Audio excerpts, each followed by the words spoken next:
Kisah tentang Nusantara sebagai negeri Sabah telah menjadi salah satu klaim yang memicu perdebatan di kalangan para sejarawan dan peneliti.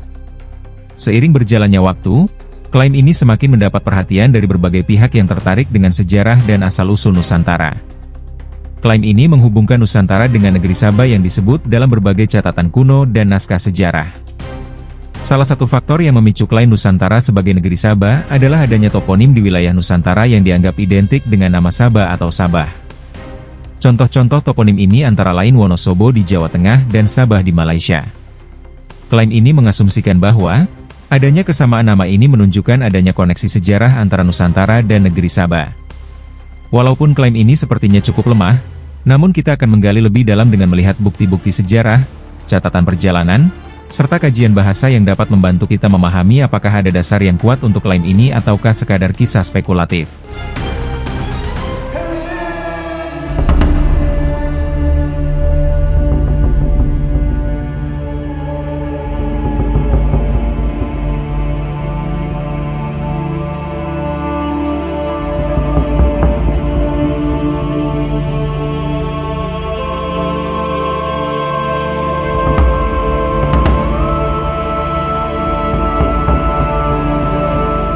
Ada beberapa catatan sejarah dan temuan arkeologis yang terkait dengan negeri Sabah, serta teori yang menghubungkan Nusantara sebagai negeri Sabah.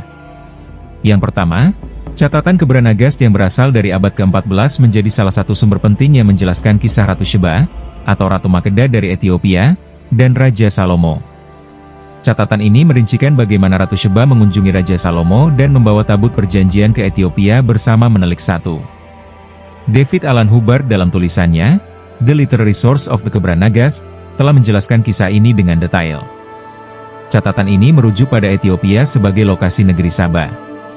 Tidak hanya itu, temuan arkeologis di wilayah Yaman, Arab Selatan, memberikan informasi lebih lanjut mengenai eksistensi kerajaan Sabah di masa kuno.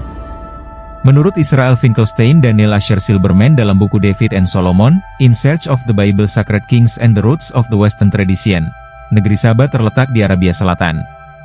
Namun, meskipun temuan arkeologis dan catatan sejarah lebih mendukung eksistensi Sabah di wilayah Arab Selatan, klaim Nusantara sebagai negeri Sabah tidak sepenuhnya lemah. Beberapa catatan kuno tetap menyebutkan Nusantara sebagai negeri Sabah. Laporan perjalanan Giovanni de Marignoli, seorang musafir Katolik pada abad ke-14, memberikan informasi menarik mengenai kunjungannya ke negeri Sabah dalam perjalanannya dari Tiongkok kembali ke Italia. Dalam catatan tersebut, Marignoli mengklaim bahwa ia mengunjungi negeri yang disebut dalam kitab suci dan masih dipimpin oleh seorang ratu. Ia menggambarkan kerajaan tersebut terletak di pulau paling indah di dunia. Dinding istana dihiasi dengan gambar-gambar historis yang indah, penggunaan kereta dan gajah yang melimpah, serta adanya gunung tinggi yang disebut Gibeit atau yang terberkati. Walaupun interpretasi mengenai lokasi Sabah yang dikunjungi oleh Marignoli juga menjadi perdebatan, sejumlah ahli menyebutkan kemungkinan kunjungannya ke Jawa, terutama Majapahit, berdasarkan waktu yang cocok dengan sejarah Majapahit pada saat itu. Ini memberikan elemen yang mendukung klaim bahwa Nusantara masih berpotensi sebagai negeri Sabah. Dalam upaya memahami lebih dalam klaim Nusantara sebagai negeri Sabah, tidak hanya catatan perjalanan dan temuan arkeologis yang menjadi fokus, tetapi juga sumber-sumber lain yang mengungkapkan keterkaitan antara negeri Sabah dan wilayah Nusantara. Salah satu sumber yang memperkuat klaim Nusantara sebagai negeri Sabah adalah catatan dari Tuhfat Al-Nafis yang ditulis oleh Raja Ali Haji bin Ahmad. Karya ini kemudian diterjemahkan oleh Virginia Matheson dan Barbara Watson Andaya pada tahun 1982. Dalam catatan ini terungkap bahwa raja-raja Bugis yang melakukan perjalanan dari tanah Bugis ke barat berasal dari Siti Malangkik, ratu dari negara bernama Luwu. Tradisi Bugis menduga bahwa Ratu Siti Malangkik berasal dari putri Balkis, Ratu Sheba, yang merupakan istri dari Nabi Sulaiman. Catatan ini memberikan tautan sejarah antara negeri Sabah dengan Nusantara, yang menunjukkan kemungkinan hubungan antara dua wilayah tersebut. Sumber lain yang memberikan pandangan menarik adalah catatan kuno, The Geography, yang ditulis oleh Ptolemeus. Dalam catatan ini, wilayah Nusantara disebut sebagai Sabadib. Hal ini menambah dimensi baru dalam klaim Nusantara sebagai negeri Sabah. Kemudian, catatan Tiongkok kuno yang menyebut kawasan di Laut Selatan atau Nanhai, yang kita kenal sebagai Nusantara atau Indonesia pada hari ini, sebagai Cipo atau Copo. Beberapa catatan di atas baik Tuhfat Al-Nafis maupun The Geography, memberikan informasi tambahan yang dapat memperkaya pandangan tentang klaim Nusantara sebagai negeri Sabah. Meskipun beberapa interpretasi dan tafsir masih diperlukan untuk mendapatkan gambaran yang lebih akurat, keberadaan catatan-catatan ini menunjukkan bahwa ide Nusantara sebagai negeri Sabah tidak hanya muncul dari klaim topografi atau toponim semata, tetapi juga dari sumber-sumber sejarah dan budaya yang beragam. Mengintegrasikan sumber-sumber ini dengan temuan-temuan sebelumnya, klaim Nusantara sebagai negeri Sabah semakin kompleks dan menarik. Sebuah aspek yang menarik adalah analisis bahasa yang menghubungkan makna pagi dalam sebutan Nusantara. Penting untuk memahami bahwa ada keterkaitan antara bahasa Arab dan bahasa Indonesia, terutama dalam konteks makna pagi. Dalam bahasa Indonesia yang digunakan saat ini, kita menggunakan dua kata yang mengacu pada awal hari, yaitu subuh dan pagi. Namun, melalui analisis bahasa, kita dapat menarik hubungan antara kata subuh yang berasal dari morfologi Sabah dalam bahasa Arab, yang berarti pagi. Hipotesis ini mengindikasikan kemungkinan adanya pengaruh linguistik dari bahasa Arab dalam pemilihan kata subuh. Mengingat klaim Nusantara sebagai negeri Sabah, hipotesis yang muncul adalah bahwa Sabah, dalam konteks ini dapat diartikan sebagai negeri pagi.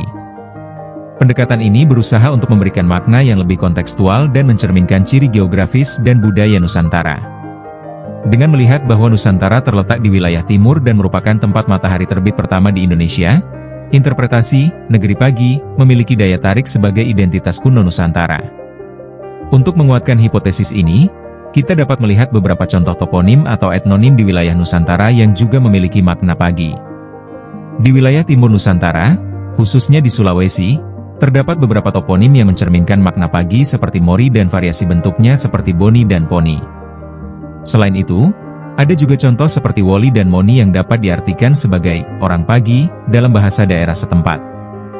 Di area sekitar, seperti suku Maori, penduduk asli Selandia Baru, suku Mori di Sulawesi Tengah, dan Pulau Mori di muara Sungai Malili di Luwu Timur, juga turut memperkuat argumen ini.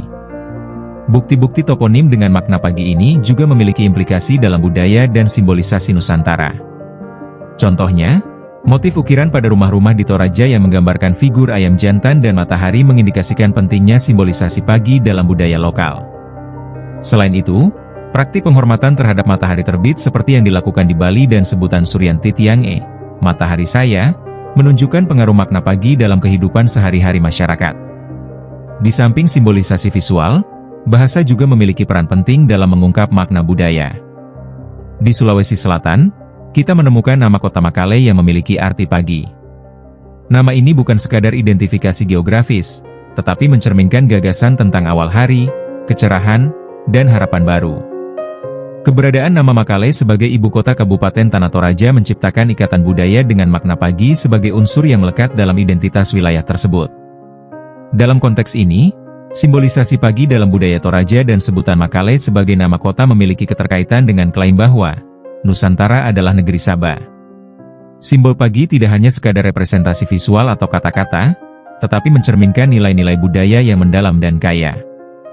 Dengan demikian, analisis bahasa yang menghubungkan makna pagi dalam sebutan Nusantara dan melalui hipotesis negeri pagi, beserta bukti-bukti toponim yang mendukungnya, kita dapat melihat bahwa interpretasi ini memberikan dimensi baru terhadap klaim Nusantara sebagai negeri Sabah.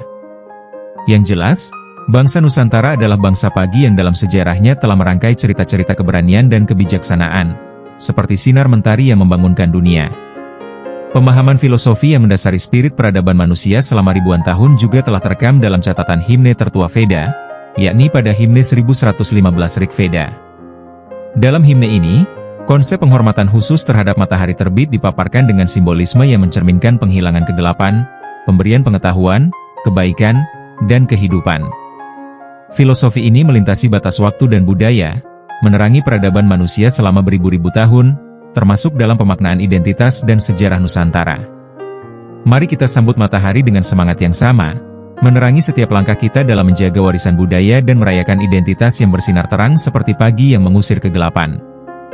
Jangan lelah belajar, tetap semangat dan jangan lupa subscribe.